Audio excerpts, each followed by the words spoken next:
કુટુંબમાંથી જન્મેલો એક નેતા છે, ગરમ તપતી ભઠ્ઠીમાંથી નીકળેલો નેતા છે. અમે કોઈના બાપથી ડરવાના કે ગભરાવાના નથી.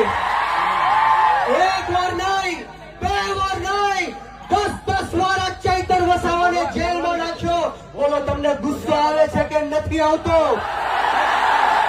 તો આજે હુંકાર અને આજે અવાજ એવો કાઢવાનો છે કે આ ગાંધીનગર નહીં પરંતુ દિલ્હીમાં જ્યાં નરેન્દ્ર મોદી શાસન કરી રહ્યો છે એના કાનના પડદા ફાટી જવા જોઈએ. બંને હાથ ઉપર કરે, બંને હાથ ઉપર કરે, મુઠ્ઠી વાળી અને તાકાતથી બોલવાનું છે. બોલો જય જોહર, જય જોહર, જય આદિવાસી, જય આદિવાસી. ચૈતરભાઈ સંઘર્ષ કરો.